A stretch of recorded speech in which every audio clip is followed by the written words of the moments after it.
Hi friends, this is Annie from Anniegurumi again, and I wanted to share with you how I go about designing my Amigurumi dolls. Now, I like to work with simple basic shapes, but prior to doing it, I like to make a simple sketch. So usually I get a blank sheet of paper like this, and then what I like to do is if I have a design in mind already, for instance, like the chubby bee was my first pattern, and it's a very simple pattern. So I usually will write down what it is that I want, and then I know that I wanted the bee to be the most simple shape ever, an oval. The reason being is that I want beginner friendly patterns. So I would draw this out like this, and then obviously I wanted the stripes. And I knew I just wanted to keep it as simple as possible. So I would draw it out like this. So I said, okay, I know I want it to be 2 wide stripes, and I want a simple wing, 2 simple wings. And then I know I just want a simple smile with a simple eye, no stinger, no feet, no antenna, no nothing, because I wanted it to be extremely easy for the beginner. So now I know also that while designing that, to make an oval shape, some things need to happen. I'm likely going to start here with the magic ring, likely magic ring 6. And then I know that it needs to increase. As you can see, this is growing bigger and bigger, growing bigger and bigger. So I know that around here is going to be just single crochet around, because that's the body. So right here will be single crochet around. And then right here, as you can see, it's going back in. So we know that this is going to be decreases, and then it will end with 6 stitches because we started with 6.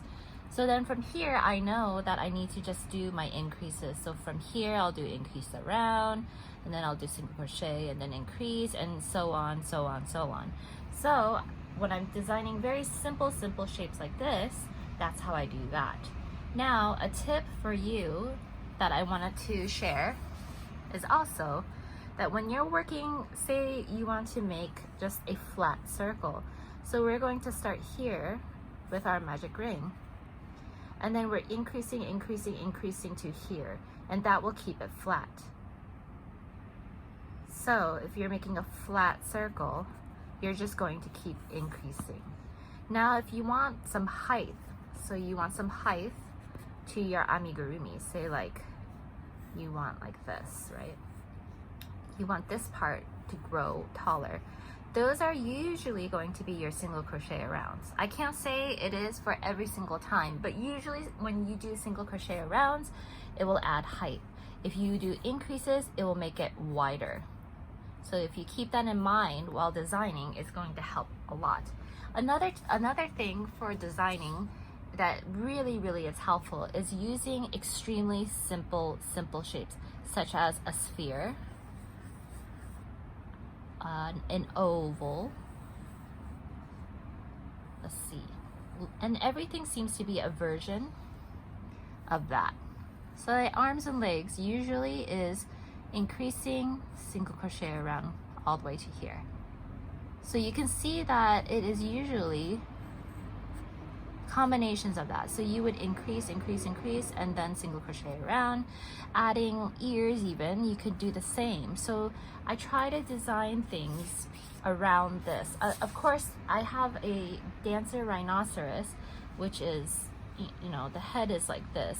So basically what I had to do for that was just increase, and I had my single crochet arounds, and then I had to figure out a unique decrease. So it's not an even decrease. It is even in the sense of stitches that are decreased, but the placement of those decreases are a bit different, and then, you know, decreasing like normal over here. So unless it's a very unusual shape, that's going to be a little bit different. That's going to be a lot of math, actually. So sometimes people, and sometimes myself included, because I like to keep things simple, would take something like this and say, okay, I'm going to make a sphere first, and then I will do some kind of version of an oval here that is open, and then you can sew it here. So a lot of times it's a lot of sketching, a lot of drawing out first. Occasionally I will just whip something up and then write it as I go, but usually this helps me quite a bit. I'm trying to think of another design that I had. Oh, I have my Snugglebot from the Hobium's blog. If you head over there, it's a free pattern, and I knew that I wanted a flat disc on top, so I did a bunch of increases here without single crochet around, and then I knew I wanted to add some height here. So in the height portion I did single crochet arounds,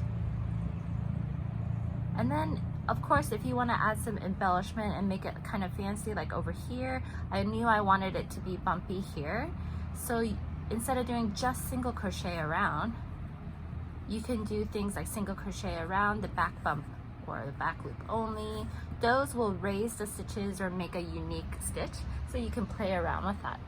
And then I did the same here, if you follow along in my pattern. And I knew I wanted to have a bump here, so I did that. And then I increased it a bit here because I wanted the body to be bigger.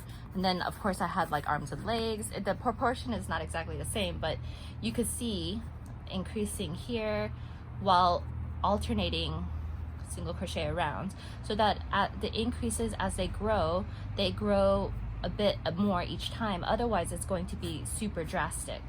So if you add a single crochet around in between those increases, the increasing will grow very, very, very gradually. But if you do it without the single crochet around, it will just grow wide. So these are things that you can try out when you are designing yourself. And if you have any other tips, as I am just a very, very, very beginner designer. I've only been doing this for a few years now, but these are tips that really helped me when I am designing now. And also I'm doing an ox pattern right now. And so those are things that I'm working on with simple shapes as well. So, you know, the head can be a sphere, and usually the body will be an oval that has an open end that decreases slightly so that I can sew it in over here.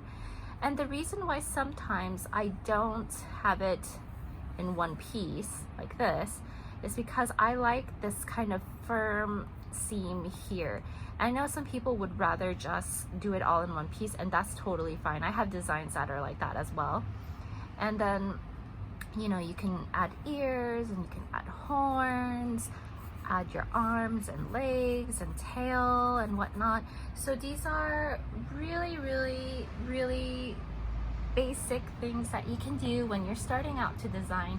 What I suggest is that you have lots of paper, you write every single detail down, and then also if you find that maybe there's something that's not right in your pattern, you're like, I don't like this one, just make sure you cross it out really well so that you don't get confused, and then you keep all your papers the same. So if you have multiple papers of the same thing, make sure you label it like robot page 1, because I found myself having lots of pieces of paper but not knowing which order it was in. So these are some tips I have. If you're wanting to start out to design, I would keep it simple in the beginning and then experiment. There is no right or wrong answer. It's all based on what you have in mind, and also to try not to copy other people's designs.